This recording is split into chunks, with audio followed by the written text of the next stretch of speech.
지난 이야기. 프랑스 혁명으로 혼란에 빠진 프랑스. 반란은 점점 거세져 프랑스의 군사 요충지 툴롱까지 이어지는데 툴롱 전투의 지휘관으로 임명받은 나폴레옹. 그의 화려한 데뷔전이 시작된다. 1789년에 이제 프랑스 혁명이 발발합니다. 당시 프랑스는 뭐 하나 제대로 돌아가는 게 없었습니다. 경제 시스템이 완전히 붕괴가 되는 사건이 있어서 프랑스 혁명이 터지고 나서 프랑스를 제외한 대부분의 유럽 국가들이 대프랑스 선전포고를 했던 당시예요.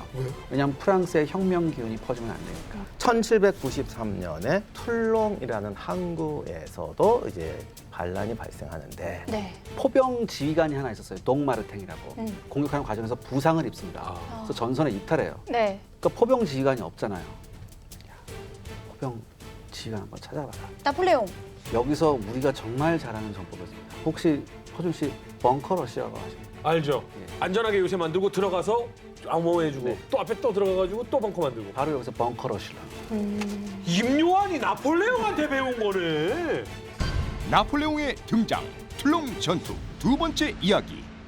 그리고 이제 여기서 그 유명한 집중 포격. 포대를 최대한 앞에 3개, 4개를 만들어 놓고 네. 무려 48시간 동안 집중 포격을 때려요. 포병 장교다운. 48시간이요? 충분한 포병 화력이 있어서 충분하게 쏴야 된다. 그래야지 쟤네들 예봉을 다 꺾는다라고 생각했어요. 근데 이렇게 되면 거기 있는 병사들이 교대도 못하고 그러네요.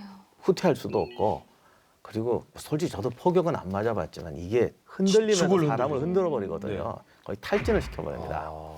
예, 그리고는 이제 12월 17일에 5천 병력으로 총검 돌격을 해요. 여기서 나폴레옹도 부상을 당합니다. 군인이 돼서 최초의 부상을 당해요. 아, 본인도 돌격을 했어요? 아니, 같이 갔죠. 당연히 처음에 이럴 때 5천 명 넣었다가 네. 안 되니까 2천 명 추가 투입하는데 그때는 자기가 앞장서요. 오. 그때 가야지. 그때 어떤 영국군 하사관이 총검을 이렇게 했는데 네. 넓적다리에 찔려요. 어. 근데 여기서 이제 또 재미있는 에피소드가 네. 있는데 영국군도 포격으로 반격을 해요. 네, 네, 그렇겠죠. 근데 오히려 영국군 포격이 더 정확하게 날아올 때가 많았다고 하더라고요. 근데 나폴레옹이 자기 부하 앞에서 이제 그 전황 일지를 쓰고 있었어요. 네. 나폴레옹이 얘기를 하고 부하가 이걸 받아 적은 아, 건데 네. 갑자기 바로 옆에 포탄이 떨어졌어요. 어. 포탄이 팍 떨어져서 흙이 확 튀잖아요. 그쵸. 보통 이렇게 숙여야 되잖아요. 그렇죠. 근데 그 나폴레옹의 말을 받아 적던 그 하사관은 네. 태연하게 적고 있대요. 오. 그러면서 뭐라고 얘기했냐? 아, 모래를 안 뿌려도 되겠네라고 얘기해요. 이게 무슨 뜻이냐면 당시에는 종이에다가 잉크 묻힌 펜으로 어머. 쓰잖아요. 네. 잉크를 다 쓰면 잉크가 번지지 말라고 모래를 뿌리거든요. 아. 근데 영국군 상에서- 덕분에 예, 모래 안 뿌려도 모래 안 되겠네. 뿌려도 되겠네. 이 사람이 누구냐면 나중에 나폴레옹 휘하에서 장군이 되는 쥐노라는 아, 거기서 알아봤지, 예. 나폴레옹이. 이 폭풍우 쥐노예요. 이 사람이 아. 이 사람 별명이 네. 왜 폭풍우냐? 적을 향해서 폭풍같이 공격한다가 아니라 워낙 성격이 개차반이어서 얘 한 번 지나가면 예. 폭풍이 지나갈 것 예. 같다고. 아무튼 그런 그래도 저기 이때부터 나폴레옹을 정말 그림자처럼 따라다녀요. 아. 그래도 지금부터 한 몇 년 동안은 쥐노가 항상 옆에 있어. 항상 기록을 그런 하고. 비서 하인 역할까지 같이 하면서 따라다니는 동료 역할 하면서. 항상 영웅의 옆에 있는 어떤 장군들은 이런 탄생설화들이 조그만한 게 있어. 나폴레옹 약간 허세를 좋아해. 그러니까 이렇게 되니까 이제 리틀 지브롤터 즉 멀그레이브 요새가 나폴레옹 수중에 들어갑니다. 아. 여기에다 대포를 설치하고 에퀴제트 요새를 공략하기 시작하죠. 그러니까 에퀴제트 요새에 있던 영국군 스페인이 요새를 포기하고 툴롱으로 도망가기 시작합니다. 그리고 지금 이 얘기는 아까 박사님 얘기하셨던 영국군의 함대가 항구가 사정거리 안에 들어오면 포기할 수밖에 없다라고 했던 작전까지도 그럼 들어가겠네요. 그래서 이제 다음 18일 날 영국군이 철수해요. 아. 철수하고 혁명군이 도시를 진압하죠. 오. 이 사건으로 나폴레옹은 준장으로 진급. 우와, 처음에 들어왔을 때 잠시만요, 주인장이요? 별 달았다고요? 잠깐만, 석 달 전에 중이었어요. 그러니까요. 별을 달았다고? 네. 이때 몇 살이었게요? 지금 몇 살이에요? 44? 그때 24살이었어요. 24이요? 24에 별이요? 우와. 아, 타고나고 뛰어났구나. 아, 역시 나폴레옹이구나. 이때 야. 이제 영국군의 이제 사멜 후드 장군이 철수하자. 그래서 다 철수해서 이제 배 태우고 가야 되잖아요. 네. 근데 이제 툴롱에 있던 프랑스 왕당파들은 심정이 어떻겠습니까? 이제 모든 게 다 끝나는 거죠. 얘네 들어오면 단두대예요. 그렇지. 태워주세요. 나도 저 배에 타야 돼요. 어. 우리 예전에 6.25 때 흥남철수 있죠? 네. 그거하고 똑같습니다. 아, 배에 막 매달려. 배에 수백 명이 매달려가지고 나 태워달라고 그래요. 근데 어쩔 수 없이 너왜야뭐 발로 넘치면은 또 예. 안 되니까. 그래서 스페인하고 영국군 보병만 태우고 이 배는 빠져나갑니다. 툴롱항을. 그래서 바로 철수를 해요. 이 순간에 이제 국민공예파가 들어온 거죠. 네. 그러니까 나폴레옹 군대가 들어온 네. 겁니다. 근데 여기서 아주 처절하게 보복을 당한다고 하더라고요. 이게 왕당파를 떠나서 이 앞에 있던 방대 반란 같은 경우는 사실 왕당파가 어디부터 왕당파인지 잘 모르지만 일단 반란 지역에 대한 가혹한 숙청을 해요. 요 앞에 났던 게 이제 리옹이라고 프랑스의 거의 제2의 도시인데 명령이 어떻게 내려오냐면 완전히 없애서 도시에는 비석 하나 남아있지 않게 하고 이거 아예 지워라. 그래서 그 국민공이 아주 높은 깡패가 오는데 자기가 봐도 그렇지 프랑스 제2의 도시를 어떻게 지워. 근데 그 명령은 집도 다 부시고 뭐 이래라고 그래서 가서 집을 부시랬대. 그래서 그냥 이렇게 망치로 벽 좀 때리고 이렇게 하고 돌아와. 그 사람 차마 이걸 어떻게 하냐고. 근데 명령 자체는 그 옛날 몽고군이 왜 땅에 소금 뿌려서 풀도 나지 말게 하라라는 식으로 내려와요. 그래서 그 리옹은 그래도 무사히 끝났는데 1,000명 이상 죽였고 방대 지역 같은 경우는 일설에는 뭐 수십만 명이 죽었다는데 그건 이제 통계가 없어. 통계가. 그쵸. 그냥 뭐 근데 하여간 닥치는 대로 죽여서 없애라고 그랬대요. 별별 소문이 다 있어요. 뭐 묻었다 뭐 이야기 다 했는데 기록을 보면 일단은 다 죽이더구만. 이 툴롱에 들어온 것도 국민공에서 악명 높은 두 명의 정치위원이 옵니다. 바라스하고 프레롱이라는 사람인데 뭐 이 사람은 정치위원인 동시에 뭐 지휘관이었다고 하네요. 근데 바라스 같은 경우에 나중에 나폴레옹의 정치적 후견인이 됐던 사람인데 여기서 참혹한 왕당파 학살 사건이 일어나요. 그러니까 재판 없이 왕당파 전부를 툴롱시 연병장에 한 1,000명 정도를 모아놓고 네. 총과 총검으로 죽입니다. 어마어마한 학살이 여기서 자행됐고요. 스페인군하고 영국군이 이제 도망갔다고 했잖아요. 근데 참 그냥 도망은 또 안 가더라고요. 그럼 이 툴롱 항구에 지금 프랑스 전함이 70척 있다고 그랬잖아요. 네. 상태 좋은 건 다 나포에서 갑니다. 아 끌고 가요. 그 다음에 못 끌고 가는 건 전부 다 불을 지르고요. 그 다음에 프랑스 해군 병기창에도 불을 질러서 완전히 전소시켜버려요. 이날 피해 때문에 나폴레옹은 그러니까 19세기 초반 나폴레옹 전쟁 내내 프랑스 해군을 잘 활용을 못할 정도였습니다. 왜냐면 거의 반이었다면서요. 절반.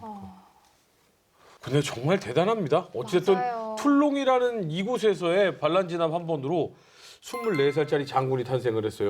중위에서 대위에서 지휘관에서 나중에 준장까지 네. 이게 한 해에 이루어진 성과라는 석 달 거잖아요. 만에, 석 달 만에. 아니, 뭐한 해가 뭐예요? 석 달 만에. 조금 있으면 더 빨리 올라가요.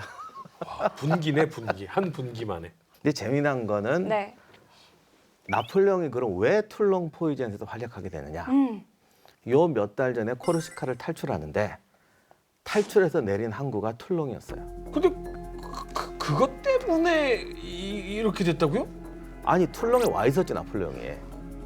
사스들이 알았다. 와 있었는데 반란이 터진 거야.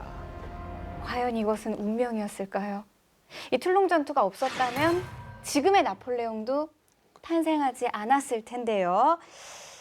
그가 포병 지휘관이 된 것도 툴롱에 온 것도 다 운명이었다면 여러분들은 믿으시겠습니까?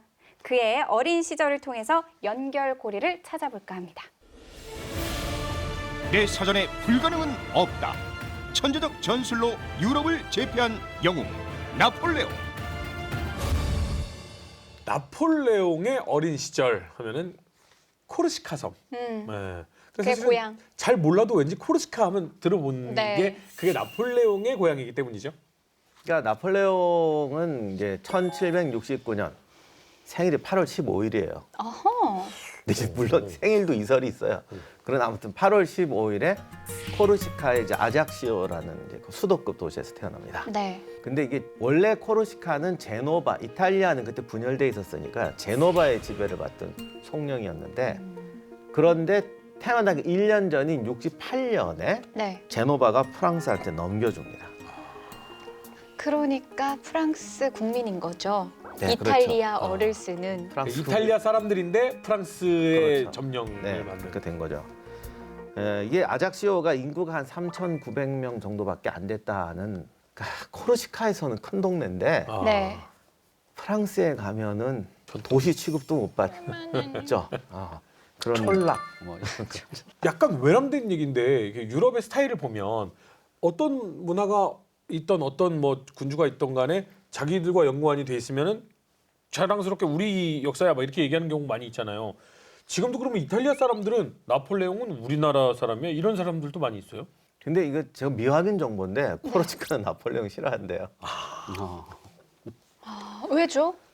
사연이 복잡한데 이거 저기 미확인이에요. 네. 근데 하여간 반 나폴레옹적인 유적이 더 많다던데. 그리고 사실 그때 당시에는 이탈리아라는 게 없었던 거잖아요. 그렇죠, 그렇기도 하죠. 아무튼 근데 아버지 집안은 법률가 집안이고 어머니는 이제 군인 집안. 오. 그래서 집안은 그냥 부르주아 전형적인 그냥 부르주아 집안이었다고 해요. 이게 또 뭐 온갖 뭐 설이 다 있고 뭐 이탈리아 어디서 왔다 뭐 카이사르의 후손이다 별별 설이 다 있고 카이사르의 후손까지 나와요?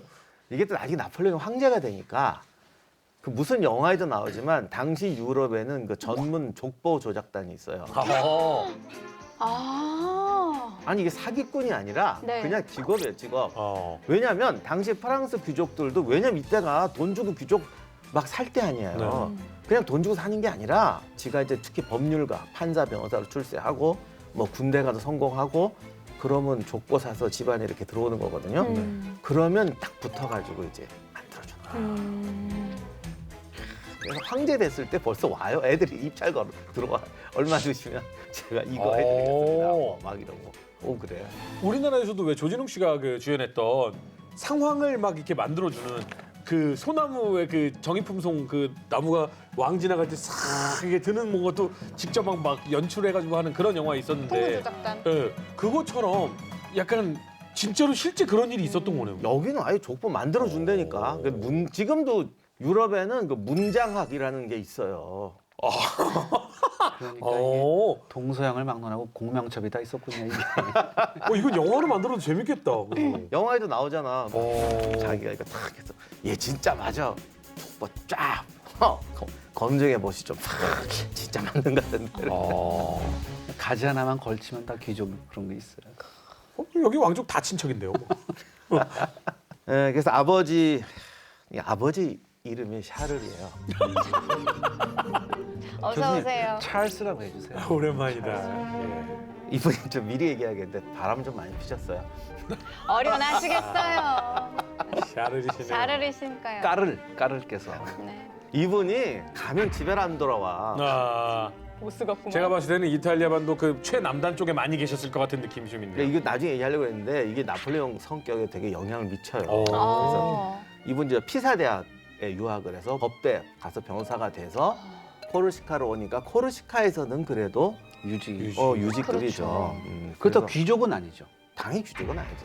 유지니까 이때 이제 코르시카 독립운동이 발생하거든요. 아. 그 파올리라는 사람, 유명한 이제 파스칼 파올리라는 사람이 지도자인데 젊고 그 깡촌에서 법대 나오고 그래서 이제 비서가 됩니다. 그래서 프랑스고 나고 이제 무장투쟁까지 하는데 여담인데 나폴레옹 어머니가 그때 나폴레옹 임신 6개월이었는데 그 전투에 이제 여파에 휩쓸려갖고 산 속에서 막 행군하고 그랬대요. 그래서 나폴레옹은 이걸 뭐라고 그러지? 태아 6개월 때 벌써 행군을 시작했다. 야, 태생부터 아니죠. 뭐 어머니 뱃속에 있었을 때부터. 그럴듯하게 이제 만들기 좋은 좌우간 내용이네요. 뭐. 예. 그렇게 따지면 뭐 뱃속에서부터 농사지었다고 했어요. 그렇죠. 근데 이 무장투쟁이 실패하면서 파올리가 영국으로 망명을 해요. 역시 프랑스의 적은 영국이니까. 여기서 나폴레옹 아버지가 안녕히 가세요 그럽니다. 샤를이 배신을 때리고 프랑스에 붙어요. 약간 아빠가 눈치가 좀 빠른 것 같은데. 샤샥 샤샥 늘 그렇게 말씀하셨잖아. 난 항상 반대로 가는데. 난 스페인으로 가야지. 그래서 이 덕분에 프랑스 애들이 귀엽네 그래서 귀족을 만들어줘. 아, 귀여우면 귀족이 되는 거예요? 아, 그럼. 아, 그렇구나. 아니 왜냐면 여기를 이제 지배해야 되는데 그렇죠. 이제는 프랑스의 그 저기 총독하고 친해져 가지고 그 뭐 배신 판사도 되고 나중에 코르시카 대표로 프랑스로도 가고 거기서 이제 또 젊은 여자 만나고 안 돌아와요. 이게 네, 변명해 프랑스도 보세요. 그렇고 조선도 그렇고 일단 관직이에요. 네. 당상관 이상이 이제 임명이 되는 거죠, 이 사람으로. 그러니까 귀족이 된 거죠. 왜 안 돌아오셨어요? 네? 아, 뭐 가니까 돌아갈 생각이 없었겠죠. 아니, 아버지는 그렇다 쳐도 그러면은 나폴레옹은 어떻게 하다가 군인의 길을 걷게 된 거죠? 그러니까 이 아버지가 코르시카 총독하고 친했다고 하잖아요. 네. 그러니까 이제 추천사가 들어간 거예요. 프랑스 군사학교에 가는데 여기가 뭐 귀족만 다니는 학교였대요. 당시 몰락한 귀족들이 좀 많았었는데, 그러니까 몰락한 귀족을 위해서 이제 무료로 교육을 시켜주니까 귀족이 몰락하면 어떻게 되겠어요? 야, 이 군인으로 가서 한번 출세기. 다시 한번 이렇게 해야겠다. 이러면서 경쟁률이 셌는데 여기 이제 나폴레옹이 입학을 했죠. 이게 당시 정원이 학교가 10개가 있었는데 네. 전 프랑스에서 정원이 600명밖에 안 됐어요. 여기를 프랑스 애들은 절대 귀족으로 안 쳐주는 코르시카 출신이 들어갔다는 게 정말 믿기질 않지. 거기서 뭐 왕따도 당했다는 얘기가 있어요. 약간 뭐 그래서 나폴레옹이 이 이후에 이제 사관학교에서 또 가는데 단 한 번도 나폴레옹이 결투를 거절한 적 없다고 그러더라고요. 그 정도로 그러면. 나폴레옹 칼싸움 잘했다고. 오. 칼싸움이 아니라 싸움질을 잘했어. 오, 그래요? 그러니까 일단 댐비고 보는 스타일이었어요. 은근히 싸움꾼이어가지고 후드려 패고 후드려 맞고 물불안거리고 댐댔다는데 예를 들면 우리 생각에는 나폴레옹 되게 전략적이잖아요. 네. 그러니까 쟤를 패면 애들이 10명이 때로 덤비겠지라고 이렇게 계산할 것 같잖아요. 네. 은근히 계산을 안 한대 그럴 때는. 그래서 몰매도 여러 번 맞다고. 자존심으로 버티는구나. 아니 근데 귀족들도 무시하는 코르시카 출신의 귀족이고 사실 뭐 귀족도 어부지리로 된 것도 있고 그리고 600명밖에 들어가지 못하는데 이런 학교에 어떻게 나폴레옹이 들어갈 수 있었던 거죠? 총독이 추천서를 써줬겠죠. 근데 추천서만 근데 갖고 된 게 아니고 네. 그 마르베프라는 저 백작인데 원래 코르시카 군사총독인데 엄청 노력을 해줬어요. 그러니까 저런 무료 학교가 있다는 것도 몰랐는데 마르베프가 다 가르쳐줬어요. 왜냐? 샤를이 프랑스 가서 안 돌아오셨다고 돌아왔죠. 그랬잖아요. 설마. 이게 또 엄마한테 이분이 아이 설마. 야 이거 아이 무슨 집이 이래요. 유럽은 이거 저기 솔직히요 이거 나폴레옹 얘기 19금으로 하면 큰일 납니다. 이게 저기 방송 못 해요. 아, 지금 이게 지금 방송 가능한 수준이야. 그냥 우리가 아름답게 어머니와 친분이 있으셨던 그러니까 우리 네, 마르베프가 도와주신 거군요. 근데 나폴레옹은 이때부터 백을 써서 학교를 들어갔네요. 아니 이제 그때 아주 열렬하게 빠졌는지 적극적으로 도와줘가지고 왜냐면 이게 옛날에는 그러니까 어디 갈 때도 아무리 이때가 좀 프랑스가 근대화됐다고 해도 이게 다 동네에 아는 사람 없으면 아는 사람. 뭘 할 수가 없어요. 그러니까 귀족들은 반드시 한쪽은 군대 줄이 있고 한쪽은 저기 카톨릭 쪽에 줄이 있어요. 그러니까 이거 동생 주교 뭐 이렇게 저렇게 해서 온갖 도움을 받아서 그 브리엔의 군사학교에 입학을 하게 되죠. 근데 뭐 싸움이야 물불 안 가리고 달려들었다고는 하지만 싸움만 잘해서는 안 되잖아요. 공부를 공부. 해야 되는데 학업은 어땠나요? 제가 이럴 줄 알고 문제 하나 갖고 왔어요. 이야, 욕심 생기는데 이러면 또. 나폴레옹이 잘하는 과목이 있고 네. 네. 못하는 과목이 있어. 이 아저씨가 아주 또 성격 화끈해. 어. 잘하는 건 잘하는 거, 못하는 건 못해요. 네. 한번 찾아보세요. 쭉 부를 테니까 잘하는 과목하고 못한 과목. 아, 과목이 이렇더라고. 음악, 펜싱, 역사, 춤, 예절교육, 라틴어, 수학 뭐인데 잘했을 것 같은 것, 못했을 것 같은 것. 잘했을 것 같은 거. 전 춤하고 수학.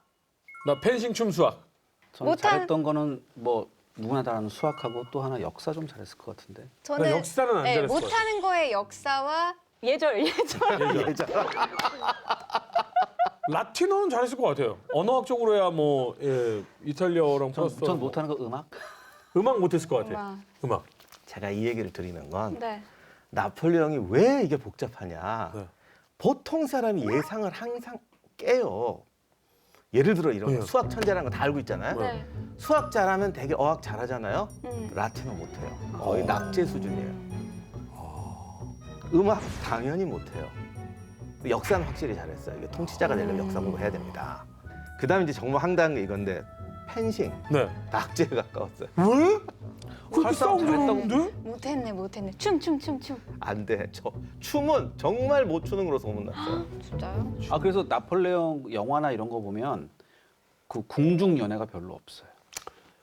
춤을 못 출 것 같은 가장 큰 이유가 뭐냐면 네. 마음 먹었으면 잘 췄을 것 같아요. 근데 춤을 추려면 어때요? 한 손은 상대방의 팔을 잡고 한 손은 상대방의 허리를 잡고 뭐 어깨를 잡고 이렇게 하잖아요. 키. 근데 나폴레옹은 이렇게 되니까 춤추기가 싫었던 거지.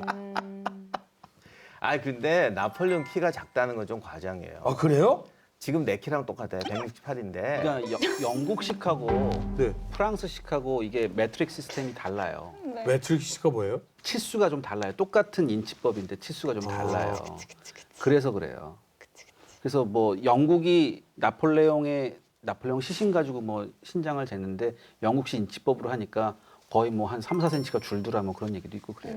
아 그러면 나폴레옹은 그때 당시에 키가 작지 않았다. 예. 큰 키는 평균적인 아니었지만 그리고 또 이렇게 했어요. 평균이었어요. 나폴레옹이 자기 호위병으로 척탄병들을 데리고 다녔는데 상대적으로 척탄병들이 워낙 컸어요. 크지. 척탄면들은 크다고 얘기 그래서 들었죠. 나폴레옹 지금 나와 있는 초상에도 보면 척탄병과 같이 들어오는 나폴레옹이라는 무슨 그림도 있거든요. 네.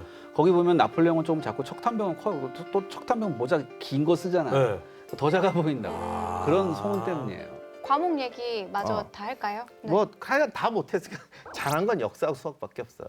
역사 수학만. 네, 다만 나중에 사관학교 진학해서는 펜싱 공부 좀 열심히 하셨대요. 그러니까 하고 싶은 건 잘하고 하기 싫은 건 안 해버리는 스타일. 아, 제가 사관학교 때 일화를 제가 말해서 그때 네. 아까 그 결투를 거절하지 않았다는 네. 거. 그때는 칼싸움 잘했다는 걸로 제가 알고 있는데. 그러니까 근데- 사관학교 가서 열심히 했다니까. 펜싱 종목하고 또 칼싸움은 좀 다를 수도 있을 것 같긴 해요. 아, 그런가요? 네. 또? 예절 교육도 빵점이었고요. 예, 빵점. 예절도 빵점이. 예전. 아, 그러니까 그래서 희한한 나폴레옹은 게- 외교를 그따구로 했군요. 안녕하세요. 뭐 빡. 정말 희한한 게 수학 잘하는데 어학 어미변이 이걸 못 외워가지고 라틴어도 못하고 독일어도 나중에 안 되고 프랑스어도 그렇게 오래 프랑스 살았는데 프랑스어 제대로 못해가지고 근데 수학을 잘하면 언어를 잘하나요? 글쎄 보통 그런 경우가 꽤 있어요. 저도 언어를 되게 못하는데. 왜? 나폴레옹 날. 난 뭐 둘 다 못하니까 괜찮아.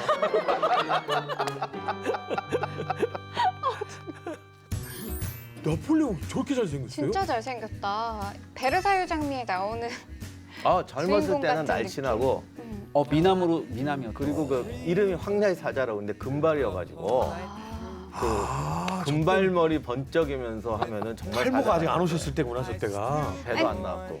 지금 나폴레옹의 추상화는 그 군사학교를 끝내고 사관학교에 입학했을 때의 모습이네요. 졸업했을 때 사관학교 졸업했을 와. 아 졸업했을 때 모습. 때 딱 그 소위 인간했을 때요. 근데 딱 인간하자마자 또 아버지가 위암으로 돌아가셔서 아. 그러니까 원래 이렇게 사관학교 들어가면서도 가세가 좀 많이 기울었었나 봐요. 그래서 많이 가난했다고 하고 그때 그래서 이제 예. 아버지도 돌아가시고 그 마백자께서 젊은 여자를 만나서 아, 이제 관심을 끊었어요. 지원을 끊으셨네. 그래서 마백장님. 그때 정말 힘들었대요. 그렇다고 해서 우리가 마백작을 그렇게 비난할 필요는 없고요. 그렇죠. 그래서 이 사람이 이 나폴레옹이 이제 월급 나오면 거의 월급 전부를 집에다가 집에다 보냈다. 왜냐하면 효자네. 동생들이 많았기 때문에 그래도 가장으로서의 역할을 충실히 하는 자기밖에 스타일이네. 없었으니까 돈 버는 사람이. 그럼 이런 사람들은 뭔가 풀어야 되는데 이거 풀지 못하면 병 그래서 나폴레옹이 출세에 대한 열망이 어마어마했어요. 그래서 출세에 대한 열망이 어마어마했는데 머리가 워낙 좋은 사람이니까 군인으로만은 출세하기 힘들다. 네. 정치가 필요하다고 생각한 거죠. 근데 이제 나폴레옹이 학교 다닐 때는 아무튼 왕따도 당하고 네. 근데 왕따라기보다는 그 정도까지는 아니었대 또. 근데 이게 그 얘기 나폴레옹이 나중에 자서전을 지가 또 쓰거든요. 그래서 또 어린 시절 불행을 좀 과장을 예를 들면 지만 마른 빵을 먹냐고 그 학교에 있는 애들은 다 똑같이 그치, 급식 똑같이 나오니까. 할 거 아니야. 아. 그리고 방도 다 똑같았단 말이에요. 당시 프랑스는 너는 나쁜 방서 이러는 구조는 아니었어요. 근데 이 학교가 10개의 군사학교 중에서 제일 가난하고 그러니까 들어갔지. 제일 하급 학교였어요. 예, 그래서 거기서 이제 이렇게 있는데 그런 거를 좀 이 사람이 자기가 정말 죽을 고생한 것처럼 이렇게 쓴 거야. 그러니까 사람 얘기는 다 그래. 요 얘기만 하면 사람들이 막 상상을 해. 저러고 어떻게 살지 그게 다야.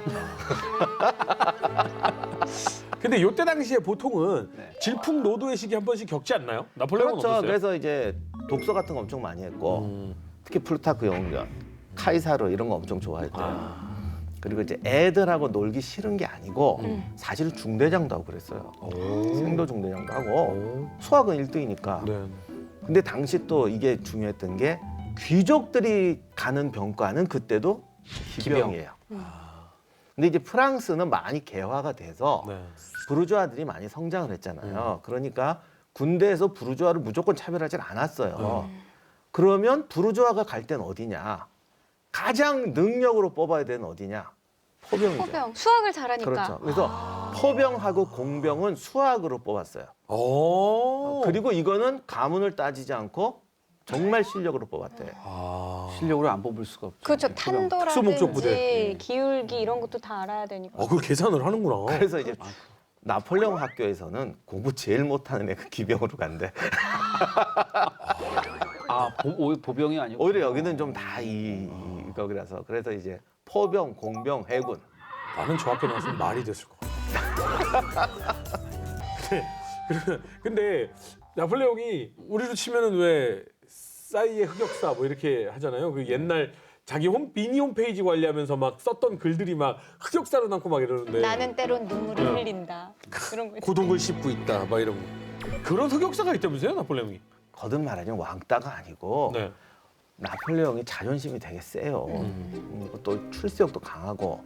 근데 현실은 제일 가난하고 집안에 백도 없고 그렇다는 거지. 그러니까 싸움도 잘하고 선생한테도 잘 대들고 그러다 보니까 지 스스로 벽을 쌓은 거예요. 다 내 아래라고 생각을 네. 그래서 했겠군요. 그냥 꼬아서 안 봐 그래가지고 들어가서 이제 책 보면서 나 건들지 마.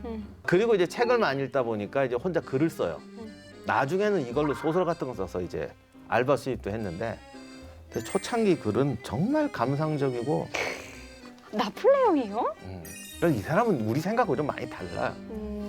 이게 또 흑역사래요. 못 읽는데 유치해서. 그러니까 나폴레옹은 특히 뭐 왕이 되고 난 뒤에도 그렇지만 특히 요 젊었을 때 네. 튀어요. 정말 튀어요. 여러 군데서 튀어요. 그 중에서도 이 글도 튀었구나. 예. 아니 도대체 어느 정도길래 본인이 못 볼 정도로 이게 그 나폴레옹의 일기를 한번 파리에서 어떤 거리의 여자를 만났대요. 네. 그 다음에 그 느낌을 일기로 썼는데 네. 내가 쳐다보자 그녀는 다른 거리의 여자들이 하듯 건들거리는 군인 같은 모습이 아니라 아주 반듯한 모습으로 멈춰섰다. 그녀의 수줍어하는 모습에 용기를 얻어 말을 걸었다. 언젠가 자기 혐오에 차 있는 사람처럼 누가 쳐다만 봐도 더럽혀진 느낌을 받던 내가 말이다. 아.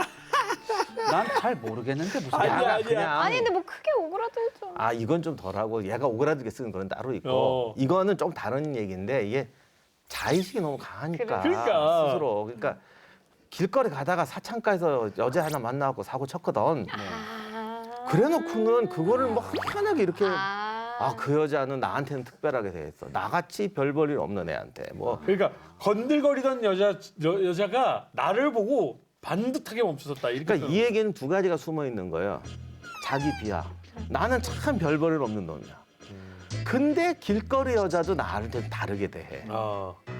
내가 뭐가 있거나 나한테 특별한 운이 있거나 뭐 이런 식으로. 근데 이게 그 당시 별 볼 일 없을 때인데. 누가 쳐다만 봐도 더럽혀진 기분을 받았던 내가 심지어 그런 내가 이런 느낌을 받았고 그러니까 이런 단어 자기한테 잘 자기 혐오에 혐오에 차 차 있는 있는. 막 이런. 왜 내 컵은 빨리 안 식지? 나는 참 별 볼 일 없는 애인데 왜 그러지? 이런. 그 느낌 뭔지 알겠다 이제. 왜 연예인들 오면 공항 가서 사진 찍는 사람들이 있어요. 근데 항상 그래 사진 찍고 나 봤다? 나하고 눈 맞춰줬어. 그거예요. 지금 봤지? 나만 특별해. 나내 카메라에다 대고 윙크하고 가. 근데 그거 연예인 아니라 다 똑같아요. 남자들 앉아서 이렇게 커피 마시다가 지나가면 야야 나 봤지? 나 봤지? 무슨 소리야 나 봤어 이렇게 얘기하는 거 똑같은 거야. 근데 약간 나바지에서 조금 더 나폴레옹을 다른 게 난 별 볼 일 없는데 그게 아니라 나의 뭐가 그런다고 해서 있기에. 남자들은 그걸 일기로 안 써요. 이 사람은 누구하고 할 대화 상대가 없으니까 일기로 쓰는 거예요. 이 일기가 남아 있어요? 자필 일기가? 남아 있어요. 엄청 비싸겠다 이 일기. 제가 나폴레옹에 관한 건 왜 비싼지 제가 좀 이따 말씀드릴게요.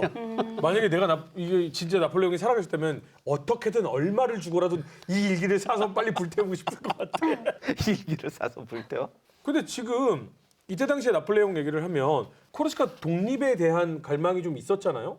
네. 근데 아버지가 사실은 프랑스의 어떤 그 자기도 받으시고 그리고 뭐 물론 안 돌아오시기는 했지만 그로 인해서 어떤 백을 통해서 프랑스의 백을 통해서 사관학교도 들어간 거고 어느 정도 프랑스의 혜택을 받았는데 왜 코르시카의 독립을 자꾸 생각을 한 거예요? 그냥 겉으로 드러난 걸 보면 나폴레옹은 학교에 있을 때부터 자기가 이제 요즘 말로 하면 코르시카 민족주의자인 척을 엄청 했어요. 심지어는 어떤 애가 새로 입학했는데 제 제노바 출신이야 그랬더니 그냥 쫓아가서 때려. 우리의 왼수 이러고 우리를 프랑스에 넘긴. 뭘 하여간 옛날 제노바도 지배하고 프랑스도 지배했잖아. 그러니까 나는 코르시카 독립주의자 이래서 그냥 패고 그리고 이제 또 망명했던 아버지가 버렸던 파울리를 이렇게 동경을 했어요. 영웅시. 영국권. 그래서 이제 장교에 임관하고 나서 1년 정도 됐을 때 갑자기 장기 휴가를 내요. 갑자기요? 예, 장기 휴가를 내요. 근데 아마 그때가 혁명의 그 혼란기였기 때문에 그러니까 이제 가능했을 거예요. 파울리도 돌아온다고 하니까 코르시카로 가지. 아, 그러니까- 코르시카로 가기 위해. 그래서 코르시카로 가서 자기의 선망의 대상이었던 파울리를 만나죠. 근데 파울리 입장에서는 나폴레옹 아버지 일을 잊지 않았거든. 그렇죠. 뚝뚝 갈리지. 집 비서라는 놈이 이 망명 가는 길에 안녕히 가세요 했잖아. 파울리가 딱 탔는데 들어가세요. 그러니까 이 파울리 입장에서는 배신한 동료의 아들인 그렇지, 거잖아요. 파울리한테 편지도 썼다면서요? 네. 파울리한테 이제 편지 쓰는데 네. 네. 한번 들어보세요. 네. 그냥 제가 담백하게 읽겠습니다. 장군님, 저는 조국이 위기에 처해 있을 때 태어났습니다. 제가 처음으로 목격한 장면은 3만 프랑스인들이 우리 해안에 토사되듯 밀려와 자유의 왕관을 피바다 속에 빠뜨려버리는 가증스러운 것이었습니다. 아, 여기 좀 문자에 과잉스럽잖아. 그러니까 저희가 아까 듣기에는 이런 전쟁을 통해서 점령당한 거 아니잖아요. 그러니까 대단히 혁명적이에요, 사람이. 장군님이 섬을 떠난 후 행복에 대한 희망도 함께 사라졌습니다. 음험한 이익에 눈먼 비열한 영혼, 조국의 배반자들은 자신을 합리하기 위해 국내 정부와 당신을 비방하는 이야기들을 퍼뜨리고 다녔습니다. 굉장히 찬양하네. 엄청 이건 찬양하네. 약과고 나중에 어떤 문제 오 위대하신 오 막 이래요. 아 그래요? 그러니까 파울리가 읽다가 짜증나고 그러니까 저는 궁금한 게 이 편지를 받고 과연 파울리는 어떤 생각을 이런 거 했을지. 그만해라. 적당히 해. 적당히 해. 진짜 아, 정말. 그리고 나중엔 이렇게 평했다고 그러더라고. 너무 정치적이고 너무 야심만 많고 너무 경솔하고 너무 침착하지 못하고 너무 서두른다. 얼마나 싫다는 소리지. 너무 눈에 보여. 그러니까 사실. 너무 눈에 너무 보여요. 눈에 보여. 그러니까 뭐 약간은 그래도 아버지의 뭐 이런 것도 얘기하고 싹 해야 되는데 아이고 장군님 이게 조금 눈에 보이긴 해. 과해요, 과해. 근데 이렇게 되면 네. 이 파울리하고의 어떤 그 힘을 합쳐서 뭐 코르시카 독립을 하겠다거나 뭐 이런 것들은 사실 좀 쉽지 않아요. 근데 이제 여기서 얘가 육군 소 나이는 이제 뭐 17, 18이지만 네. 프랑스 정식 육군 소위라는 거 네. 이게 컸죠. 아. 그리고 당시 이제 프랑스가 혁명 때문에 어지러워지니까 네. 코르시카도 이 기회에 최소한 어떻게 좀 해보자. 그래서 이제 의용군 같은 걸 조직하는데 오. 이게 이제 혁명 때가 되니까 휴가도 진짜 지 맘대로 가고 나폴레옹이 거의 1년 1년 이상을 휴가를 받는데 휴가를 1년을 가요? 제가 아까 말씀드렸죠. 장기 휴가를 받아서 여기 코르시카로 간다고. 유급이에요, 무급이에요? 유급 휴가로 받아. 우와. 아니 근데 어쩜 우리 생각하는 게 아니, 무급이면 좀 그렇잖아. 어머니도 사셔야 되는데 지금 백장님 떠나셨는데. 나중에 나폴레옹 황제 돼가지고 군기 잡아야 된다고 휴가 어마어마하게 세게 관리해요. 지는 1년 해놓고. 3년 나중에 계속 놀아. 아, 참. 유급으로요? 계속 놀아. 나중에 뭐 무급이었다가 또 탄원해서 또 받아요. 자, 근데 일단은 그래도 프랑스 군의 정식 소위로 인간을 했기 때문에 파울리 입장에서도 이것은 도움이 된다라는 그렇죠. 생각으로. 그래서 이제 또 법대를 나온 자기 형을 의원으로 만들고 자기는 의용군을 조직해서 의용 대장이 됩니다. 그래서 이제 코르시카의 군사 지휘기자가 되죠. 근데 뭐 간단히 말하면 파울리가 싫어요 나중에. 그렇죠. 지금 얘기를 들어보니까 뭐 거의 뭐 파울리와는 반대의 길을 계속 걷고 있는 왜 듯한 싫어해요? 느낌이에요. 그래도 코르시카 독립이라는 공통의 목표를 가지고 그러니까 있는데. 모든 행동이 과했어요. 아, 과해서. 네. 그러니까 말투도 과하고 행동도 과해요. 그러니까 생각도 과하고. 뮤지컬 하는 느낌이 그러니까 받는구나. 왜 아무리 윗사람이라도 밑에 있는 거 너무 과하면 부담스러워. 과잉 충성 부담스러워. 그리고 이제 노선이 갈리게 되는데, 그러니까 파울리는 너무 야심이 크니까 저놈이 저게 지 아버지처럼 나를 언젠간 배신할까 이런 생각도 들고, 네. 이제 결정적인 사건이 1793년에 루이 16세가 처형됩니다. 네. 그래서 파울리는 프랑스로부터의 독립을 생각하지만 네. 그래도 옛날 사람이잖아요. 왕을 죽였다는 게 되게 경로해요. 근데 이때 나폴레옹은 자코뱅이었거든. 아, 당연하지 않습니까? 여기서 갈라져. 아 완전히 걸리네. 거기다 어린 놈이 왕도 죽인다 그러니까 파울리가 무슨 생각하겠어? 나는 100% 죽일 수 있네. 그래서 사실 코르시카에서 반역자로 이제 이렇게 돼가지고 거의 죽을 뻔해요. 아까 코르시카 사람들은 아무리 의용군 대장이라고 해도 파울리에 대한 하여간 뭐 이렇게 훨씬- 저렇게 돼서 어쨌든 간에 정치 싸움에 패배하면서 제거 대상이 되는데, 그래도 이제 또 지지자들 도움을 받아서 가족들과 함께 간신히 탈출을 하죠. 그리고서 배 타고 탈출해서 도착한 곳이 툴롱이었어요. 툴롱이구나. 그때 글로 간 거군요. 아 이래서 역산 재밌어. 아니 근데 얘기를 들어보니까 그럼 툴롱에 오고 싶어서 온 게 아니고 거의 뭐 도망쳐서 쫓기듯이 온 거였네요. 네, 도망쳐서 쫓기듯이 왔는데 여기서도 또 기가 막힌 에피소드가 하나 있습니다. 그래요? 툴롱으로 가던 중에 네. 제가 아까 말씀드렸죠. 워낙 나폴레옹은 튀는 걸 좋아했어요. 네. 인근 여관 식당에 들어가요. 네. 그래서 식당에 이제 사람들이 많이 있었을 거 아니에요. 거기서 뭐라고 하냐면 처음 보는 사람들이잖아요. 네. 처음 보는 사람들 앞에서 뭐라고 하냐면 내가 혁명군 사령관이었으면 이런 작전을 펼쳤을 겁니다. 하고 탁 연설을 하려고 그러는 거예요. 그러니까 밥 먹던 사람들이 야, 뭐 하냐? 뭐래? 좀 시끄럽게. 악물 앙궁. 그랬어요, 진짜. 그러니까 나폴레옹이 사람들의 시선을 끌어야 될 거 아니에요. 여기 오늘 내가 계산 다 하겠습니다. 어? 가난하잖아요. 예. 그러니까 사람들이 그래? 그럼 한번 얘기해봐 그랬어요. 그러니까 여기서 자기 딴에는 열정적으로 얘기를 합니다. 여기 얘가 딱 끝났어요. 그럼 사람들이 박수라도 쳐줘야 돼요. 사람들이 잘 잘 먹고 잘 먹었어. 먹었습니다. 그럼 갔어요. 잘 먹었어. 뻘쭘할 거 아니에요. 그래서 이랬는데 여관 주인이 왔어요. 그 아줌마가 그래서 야 너 일로 와봐. 계산한다며. 그래서 나폴레옹 얼마입니까? 하고 물어봤어요. 그러니까 당시도 60루블이 나왔는데 네. 60루블 지금으로 환산하면 한 114만 원 정도. 오호호호. 나폴레옹이 얘기해요. 사실 저 돈이 없습니다. 이게 뭐야 진짜요? 그래도 제 생각엔 저 집의 여관 그 여주인이 네. 그나마 무던한 사람이었어요. 차용증을 받아요. 아. 근데 나폴레옹은 황제가 돼서도 그걸 안 갚아요. 아 치사해. 근데 놀라운 건 이 차용증이 보물이 돼요. 보물이 되죠. 가보가 됐어요. 저 집안에서 지금 그러네요. 바보가 그러네요. 이거는 와. 지금 뭐 100만 원이 아니라 그래. 와 지금 이거 경매에 나오면 어마어마하겠다. 환산이 불가능할 와. 정도죠. 툴롱에 왔을 때 나폴레옹은 완전 좌절이었어요. 가뜩이나 자의식 강한 애가 육군 소위 달자마자 내가 이제 고향에 가서 영웅이 돼야지 했다가 반역자로 몰려 쫓겨났죠. 쫓겨왔어요. 예. 집안도 어떻게 했냐면 집이 내내 가난하게 살다가 친척 주교가 부주교가 사제가 한 명 있었는데 이분이 그렇게 구두쇠로 유명해가지고 그냥 기댈 데가 그 집밖에 없으니까 도움을 받아 살았는데 딱 코르시카 왔던 이분이 돌아가신다는 거예요. 집에 딱 갔더니 침대 밑을 봐. 했더니 금화 상자가 아주 괴짝 하나 있더래. 가져. 그래서 나폴레옹 집안에 유산으로 줘요. 아, 참 미안했겠지. 그 구두쇠로 모은 돈을 나폴레옹 집안에 준 거야. 그래서 땅 사고 했는데 쫓겨나는 바람에 모든 재산도 다 잃고 이제 아 그래서 근데 가자마자 110만 원을 긁었구나. 그러니까 이렇게 되니까 이제 완전 좌절이잖아요. 그렇죠. 가뜩이나 그러던 애가 그러니까 이게 가만히 보면 우리가 조금 오해하는 게 있는데 네. 과연 나폴레옹의 코르시카 민족주의가 진정이었겠냐는 거야. 그러니까 이거는 이 사람이 사기를 쳤다는 게 아니라 네. 네. 스스로를 속일 수도 있는 건데 코르시카에서 살은 게 태어나서 10년밖에 안 돼요. 프랑스로 유학 갔잖아요. 아 11살에. 그러네요. 네. 네. 그러면 그중에 철도로 살은 건 4년. 네.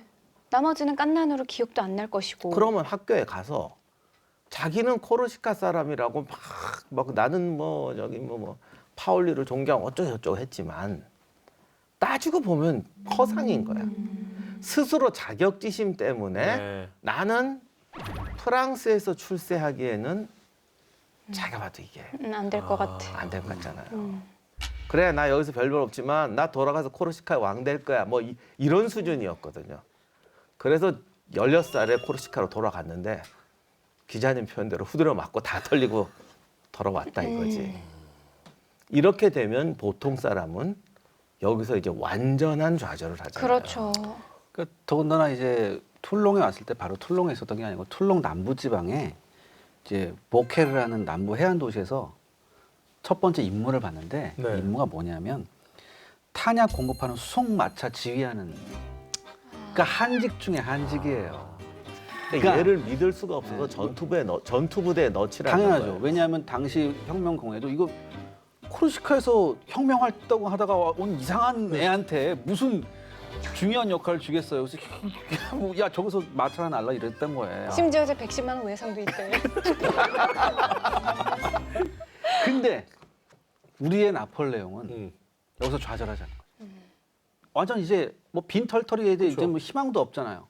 여기서 나폴레옹이 좌절하지 않고 글을 하나 씁니다. 또 써요? 예.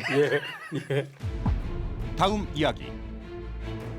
나폴레옹은 툴롱 전투에서 승리하며 본격적인 야심을 드러내는데 드디어 베일을 벗는 나폴레옹의 특급 작전 이탈리아 원정이 시작된다. 나폴레옹의 이탈리아 원정. 정부의 수반이라고 할 수 있는 바라스가 총사령관인데 실제로는 나폴레옹이 파리를 장악한 최고의 군사령관이 된 거죠. 그러면 여자들도 가만두지 않았을 것 같아요. 그래서 여기서 이제 운명적인 여자 조제핀을 만나게 됩니다. 6살 연상이었죠. 순간의 선택 10년을 줘. 이 인간은 정말 만족을 몰라. 그 이전에 이미 구상했던 이탈리아 원정을 이제 치고 나가. 나폴레옹이 딱 도착해서 보니까 가관이에요. 어느 정도냐면 보급이 안 되니까 프랑스 마을까지 털어요. 프랑스군이. 프랑스 군이 프랑스 마을 털고 다닌다고요? 병사들이 폭동까지 일으켰어요. 어. 그래서 나폴레옹이 직접 출동해서 이 폭동을 진압하는데 네. 그렇다고 계속해서 이렇게 채찍만 하면 안 되잖아요. 그렇죠. 여기서 나폴레옹이 이제 실험을 하나 하죠.